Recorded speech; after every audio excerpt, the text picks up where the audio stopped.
Ringhab Balthazar smelled like wet iron, cheap floor cleaner, and the thin metallic cold that lingers on skin when the lighting pretends it's morning, but the bulkheads remember night. Kelly Santos tapped her wrench against her cheek to wake the muscles that earn rent, then checked the work panel. 7:38 ring time, block E, floor 12, ticket notes, pressure unstable. Brown water sometimes. Pipes sound like a train. Prior visits 3. The elevator buzzed with the indecisive hum of a machine that promised to retire and forgot the date. Good. Where an elevator threatens, pipes confess. Unit 12E31 opened to a sweatered woman with elbows that had memory. You're Kelly? They said this time, it's someone who listens, not just swaps parts. Kelly lifted the wrench. Big ears. The corridor behind her held a tall, not quite humanoid shape, clutching a tablet and its curiosity with both hands. Zen, the being said in careful station common, voice threaded through a translator that sounded like polite rainfall. Trainee for building management. I accompanied to learn human practices. Human practice number 1,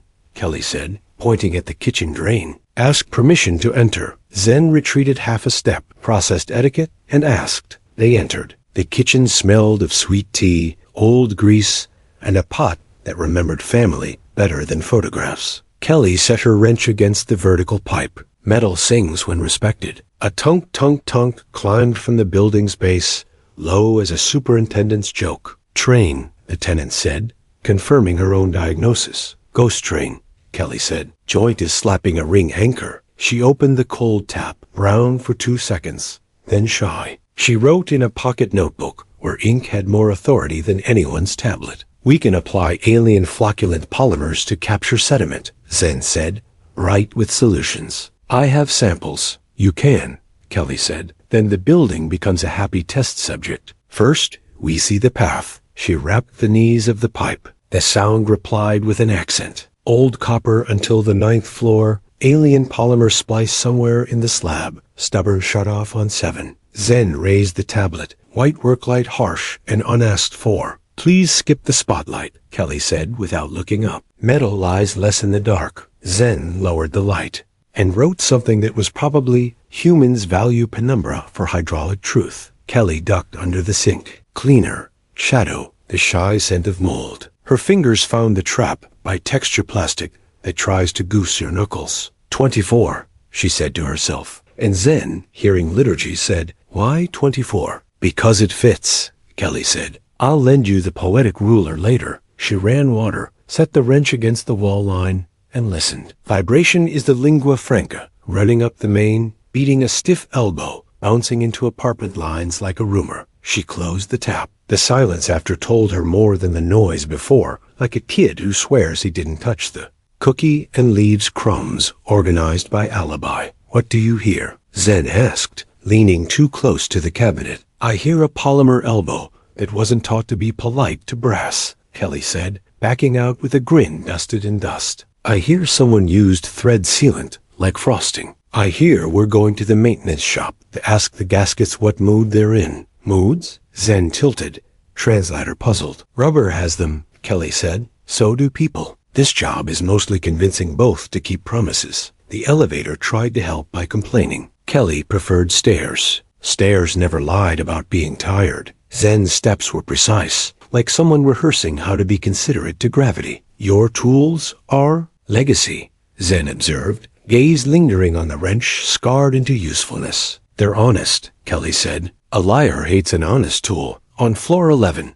a child's scooter left a constellation of scuffs. On 10, laundry smell and a man singing news off-key. On 9, the landing air shifted from neutral to someone brought a spice they are proud of. The building was a book. Kelly ran her fingers under the lines. The maintenance shop behind a dented door smelled exactly like it should. Solvent, warm dust, 3 kinds of metal, and yesterday's tea. A pegboard mapped history in hooks and outlines. Kelly reached for gaskets, like a baker choosing flour by feel, not label, then for a roll of proper PTFE tape that wouldn't break like a promise. She held up a coil of polymer liner. This your people's favorite? Zen touched the coil with gentle interest. We favor polymers that accept flex and are environmentally patient. Environment here is impatient. Kelly said. Copper learned stubborn from the elevator. The shop had a pressure board, an old-school analog thing with needles and grudges. Kelly bled the stack's riser a hair, using a key that liked her more than it liked any previous visitor. The needle twitched, sulked, and settled. There we are. Zen leaned in. What did you do? Asked a joint to stop pretending to be young, Kelly said. She tapped the board. 3.2 bar steady, 0.4 oscillation when any unit flushes. Oscillation says the polymer elbow on 9 is clapping the copper. Handsome sound. Ugly habit. Your metaphors are tactile, Zen said, amused despite the translator's best efforts to keep dignity. How do we correct? First we apologize to the brass, Kelly said. Then we teach the polymer the word seat. Then we leave notes where people actually read them. Where? Zen asked, stylus ready. On the corkboard by the mailboxes, Kelly said, and on the shutoff, taped in fat letters. If residents can find the valve when water turns brown, you've prevented 3 future emergencies and 1 dramatic review on the station network. You value community interventions, Zen said, selecting a phrase that sounded like it had a suit and tie. I value neighbors who don't have to boil their tea twice, Kelly said. Come on, we'll palaver with a stubborn elbow. Back at 12E31, the tenant poured tea the color of warning lights and called it perfect. Kelly slid a towel under the cabinet like a magician, revealing practical magic. She loosened the trap, lost the obligatory teaspoon of old water to her sleeve, and laughed so the room wouldn't have to. Price of admission, she told the tenant, who laughed back because gratitude likes humor. The vertical line behind the cabinet hummed again. That train, not train. Kelly set the wrenches flat against it, and the building spoke through bone. There, 2 floors down, where the polymer joint sat proud instead of home. She could hear thread scraping brass, like a bad apology, and suspected a smear of sealant brave enough to give up in rain cycles. Teach me the listening, Zen said softly, hovering at a safe distance now. Wrench against pipe, teeth lightly on handle. Don't bite rust, Kelly said, guiding hands that had more joints than hers. Now run water. Not full listen how it starts to complain before it commits. The first note is the truth. The last is the excuse. Zen did it, translator silent for once. The building climbed into its head and made a nest. I hear an argument, Zen said, awe running a wire to respect. Good, Kelly said. We're going to mediate. She packed gaskets, tape, a courtesy shutoff tag she printed herself, because the official ones used font sizes suited for teenagers with perfect eyes, and a little sign that read, if this is brown, breathe, then call Kelly. Is that standard? Zen asked, touching the sign like a relic. It is kindness, Kelly said. We standardize kindness whenever possible. They headed for 9. The stairwell's handrail felt like cold intention. People passed with the corridor nod, reserved for useful strangers. Kelly nodded back. The job wasn't speed. It was translation, between materials, between cycles, between a resident's dignity and the building's age. At the landing, she paused, listening not with ears, but with skin. Hear that? She asked. Zen closed inner lids, a gesture of attention, like a train that didn't buy a ticket. Exactly, Kelly said, smiling. Let's teach it to wait its turn. Floor 9 greeted them with a hallway that had learned to smell like dinners from 10 worlds and arguments that ended before anyone lost face. The riser access panel wore 3 coats of paint and 1 of regret. Kelly tapped the screws with the driver's butt. 2 were loyal, 2 were decorative. She pried, apologized to the wall under her breath, and the panel gave up the secret, a polymer elbow seated into old brass, with all the humility of a prodigy at a family reunion. There's your clap, Kelly said. The elbow was beautiful, translucent, flexible, designed by a committee that knew fluids, but not pride. Whoever installed it had wrapped the brass threads like a winter scarf and forced the fit until it promised to behave. It had been promising ever since. Zen leaned. Careful now. Our polymers are rated to accommodate legacy systems, they said, translator wrapping the phrase in a bow. Rated is good, Kelly said. Taught is better. She bled the riser at the service tea half a turn, paper cup under, water the color of coffee. It failed an interview. She let it run until the tint grew honest. If you flush the story out, the truth sits still. The hallway lights blinked once, just enough to make a new mother think of naps, and an old man think of candles. The building's pressure needle, she could feel it even here, wavered. Somewhere above, a shower went heroic. Somewhere below, a dishwasher confessed. The elbow made its little clap, punctuating other people's plans. Kelly worked the joint loose, not with force, but with patience and a prayer to every installer who ever said, "Just one more eighth turn." The polymer came free with a sigh, like someone who'd finally admitted the meeting could have been an email. The brass threads were shiny where sealant had tried to be personality. Zen offered the fresh gasket like a ring. "Will this persuade?" "Persuasion takes two," Kelly said. She cleaned the threads with a brush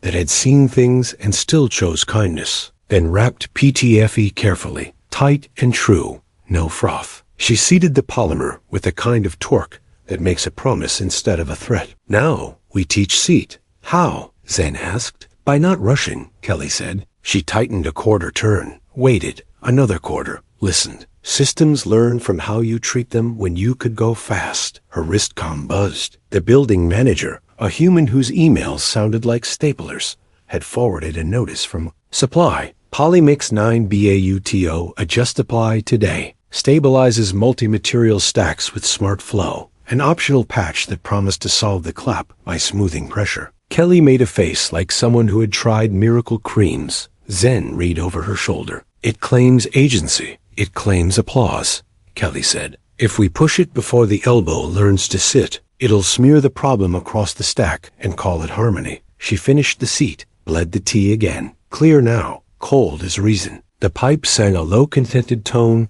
that promised to at least argue in private. "Moment of truth," Kelly said. She called up to the tenant on 10 to run the shower for 30 seconds, then to 12 to open cold for 15. She timed the clap that didn't come. The riser hummed with the murmur of other people's mornings. The wrench, teeth resting lightly against the pipe, carried a different message now. Not apology, not defiance, agreement. Zen's translator softened around the edges. "You prefer agreements to solutions. Agreements last," Kelly said. "Solutions like applause." A door on 9 opened midway through her small lecture, and a resident with a robe that had retired twice looked at the open panel like a spy who found out the secret was water. "Is the train gone?" she asked. "It's taking the scenic route," Kelly said. "If the water goes brown again, breathe first, then call me." She stuck the "if this is brown" card inside the riser door, low and obvious. "And please tell 11 we're doing this on purpose." The robe nodded with the solemnity of the newly deputized. "I'll tell the board," she said, meaning the corkboard by the mailboxes, which in older buildings is where policy is made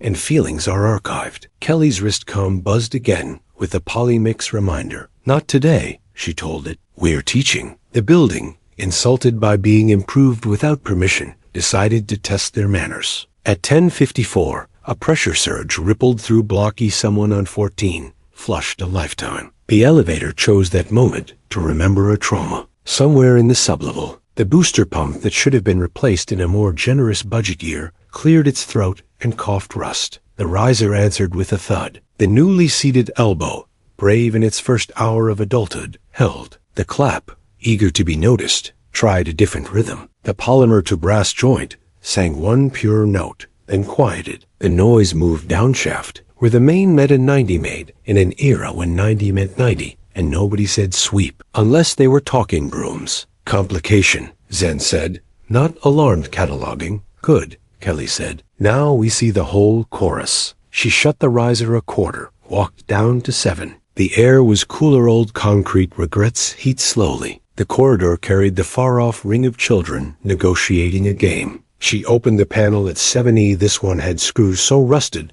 they developed names, and found the shut-off valve with a handle stiff as morning knees. Zen hovered back without being told. "You fear breaking it," they guessed. "I respect breaking it," Kelly said. Different tense. She applied a tiny drop of thread oil at the stem packing, not to the threads. "Gods forbid," and waited. Patience cost less than parts. She worked the handle not like a lever, but like a conversation. A nudge, a listen, a nudge, a listen. The stem loosened, the packing stopped glaring, and the valve agreed to be a partner. "Humans," Zen said softly, "have many words for asking the same thing. We learn them because we forget to breathe." Kelly said with a quick grin. Here's another, please. She backed the valve off a hair to damp the downstream surge, then radioed actual radio, because the Balphaser comes, or on their own tee, brake to the manager in sublevel pumps. B booster coughed, she said. Do not apply Polymix 9B repeat.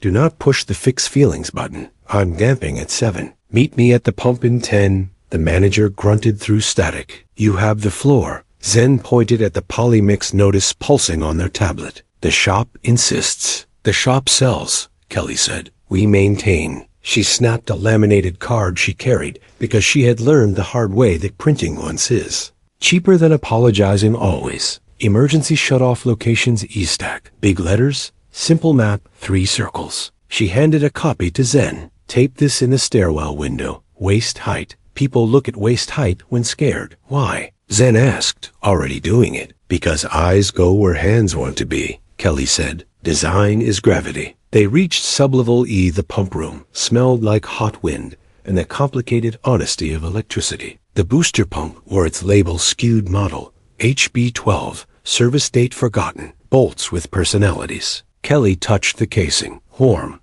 not urgent. She listened not to the motor, but to the pipes that told the truth when the motor was busy sounding competent. The vibration said, I had a bad breakfast. She bled air from the highest bleeder, caught a burp of brown, then clear. There you go. The manager arrived, gray ponytail, tattoos that once meant a ship, eyes that meant a mortgage. That patch from supply. No, Kelly and Zen said together, Zen's translator blending their voices into a chord that made the pump room smile. The manager grinned. I like you both. He checked the pressure board. 3.0 bar, oscillation easing. You damped at 7? For now, Kelly said. Once the elbow forgets it was proud, and the pump remembers to exhale, we'll open fully. She wrote it on the whiteboard, in thick marker, so the truth could be found when the room was full of wrong reasons. Open 7E valve after 16 o'clock, if pressure holds. If brown water, bleed here. Arrow. No polymix without consulting residents.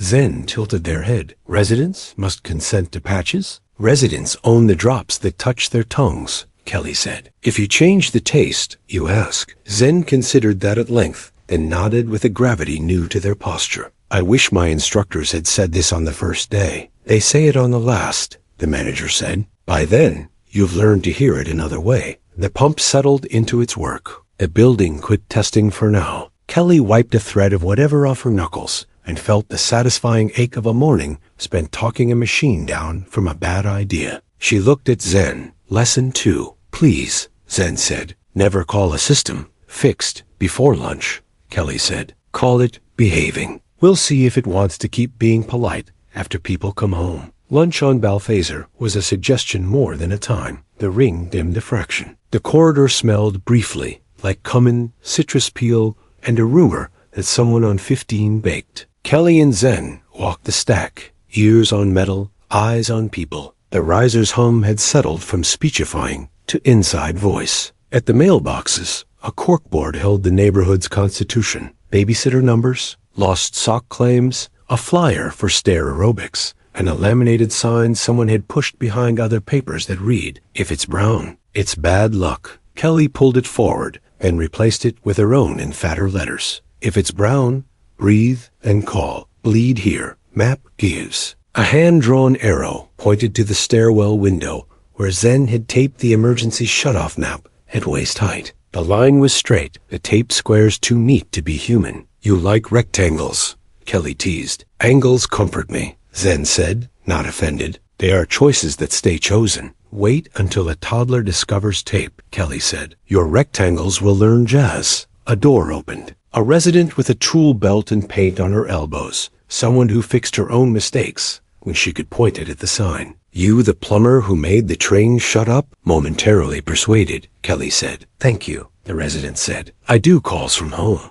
The clap made clients think I lived under a stadium. Buildings have hobbies, Kelly said. We try to channel them. Zen watched the exchange as if collecting a data point titled Gratitude is a maintenance input. Do you always post signs? When words can do the work while I'm somewhere else, Kelly said. Machines respond to torque. People respond to words. Good maintenance uses both. They returned to 12E31 to check the tenant's tap post-lunch. Clear. The train had taken a vacation. Kelly tapped the wrench to the vertical and listened. A contented tenor that said the elbow on 9 was learning to sit. She exhaled a measure of her own tension and felt the ring's gravity in their bones recalibrate subtly. When she did, relief was part of weight. Zen, curious as daylight, crouched beside the cabinet and held the wrench with new reverence. When you said, "The first note is the truth, the last is the excuse, I thought you were being poetic," they said. "But the pipe, does it?" "It's not poetry if it gets you paid," Kelly said, grinning. "It's a method. Teach me your sequence,"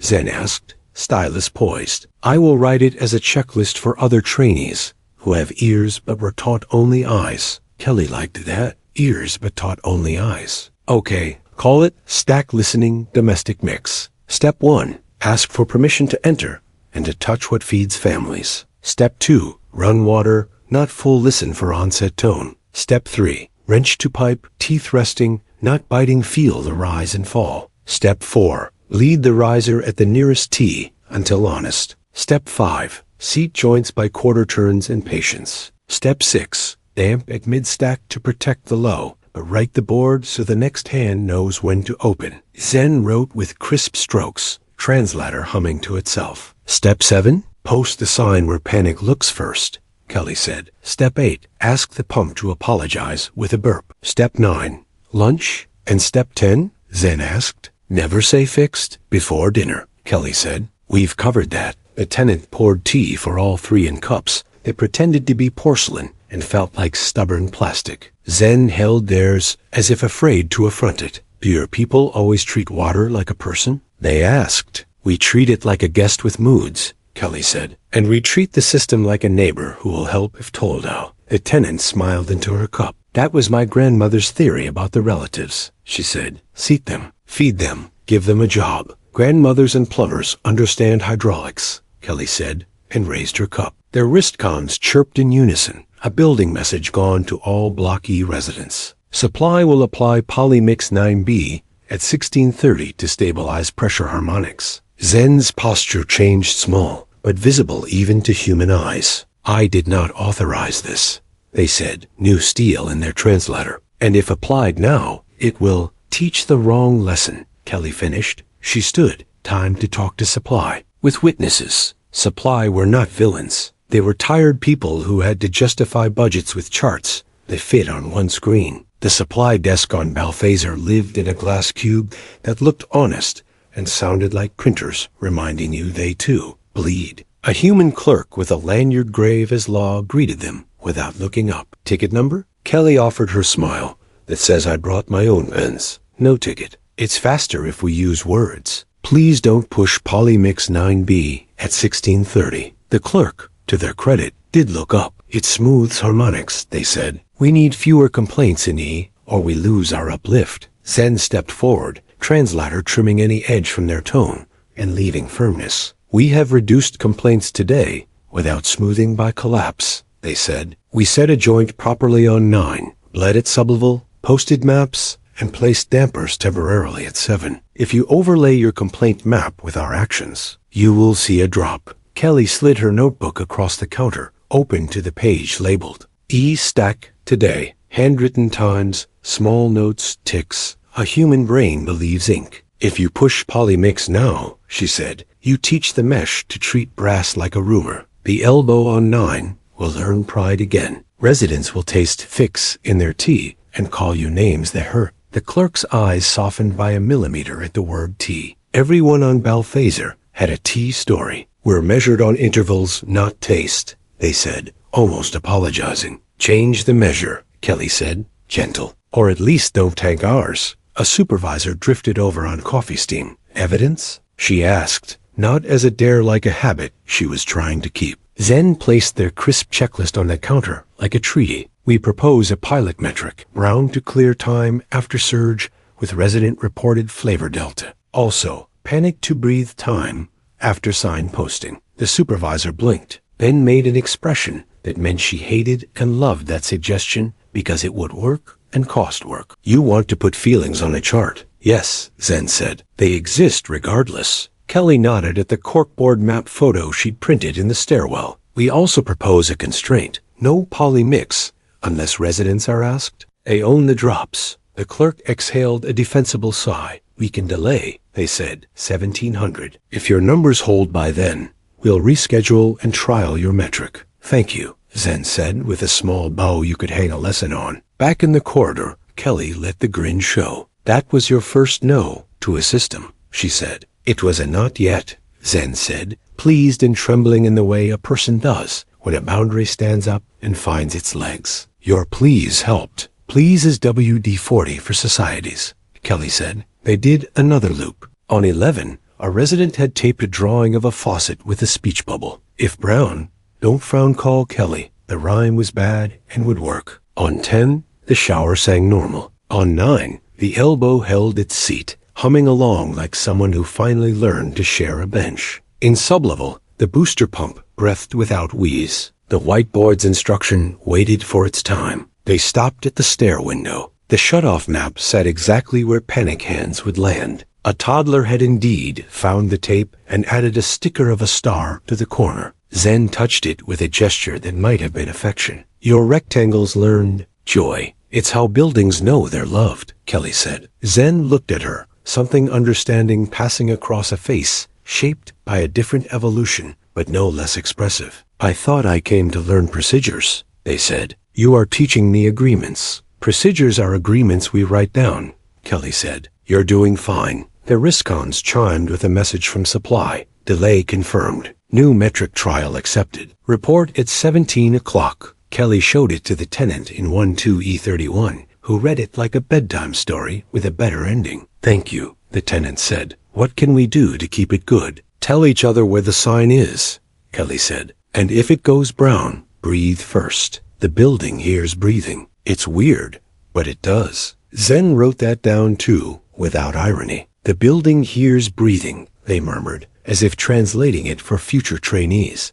Design for panic, support for calm. At 1552, the ring lights brightened a notch the way the algorithm says, almost done. Kelly leaned her wrench against the riser and listened. Steady, steady, steady. She looked at Zen. If it holds through 4 o'clock traffic, which in Balthazar meant kids home, elders cooking, workers washing the shift off, we'll open 7 and let the stack be proud without being a jerk. And if it doesn't hold? Zen asked. Then we keep teaching, Kelly said. That's the job. At 1607, Balthazar tested them like an old friend who trusts boundaries enough to push them. A transient spike rolled across the loop someone's washer, hit a spin cycle with ambition. The booster pump on D hiccuped into E through a coupling that owed favors, and 2 showers faced off over who paid more rent. Pressure rose, dipped, and tried to harmonize itself by shouting. Kelly was already at 7 East, with her hand on the valve and her ear on the pipe. Easy, she told the stack. You can all take turns.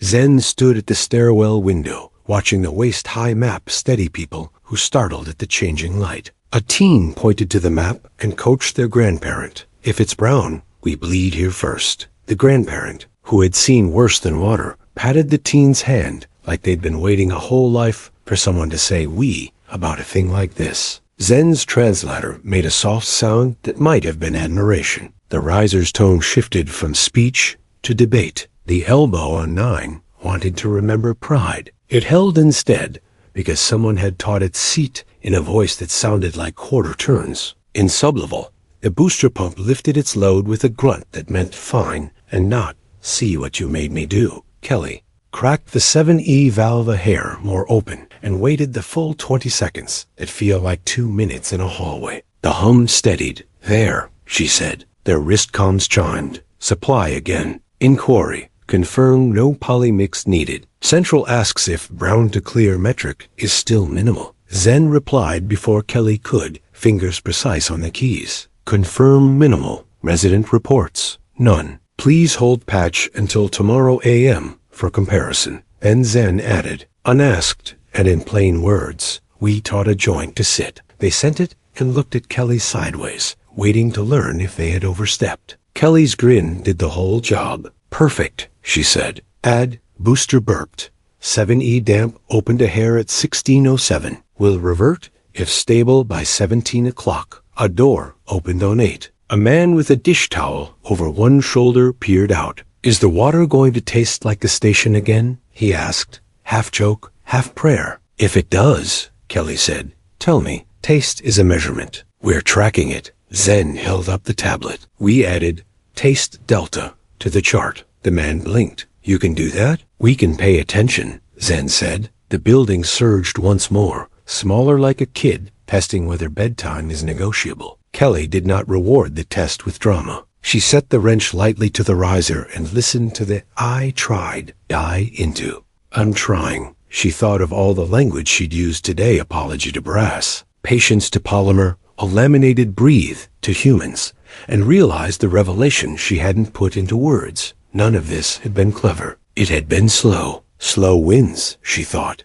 And it wasn't even a thought. It was a body memory. Slow wins because slow teaches. Zen, unprompted, said, we have been taught to admire fast. The words carried a weight that had nothing to do with pipes. Fast looks like competence when you are counting screens. But here you count meals, Kelly said, and naps, and stories. Zen nodded, a small tilt that admitted envy as well as learning. I will write. If a solution requires people to become faster, it is not a solution. Ask it to become kinder. Put that on the corkboard, Kelly said. Give the teenagers something better than rhymes. They made one more loop. Water ran clear even on 14, where optimism usually sours. At 16:31, supply pinged again. Acknowledged.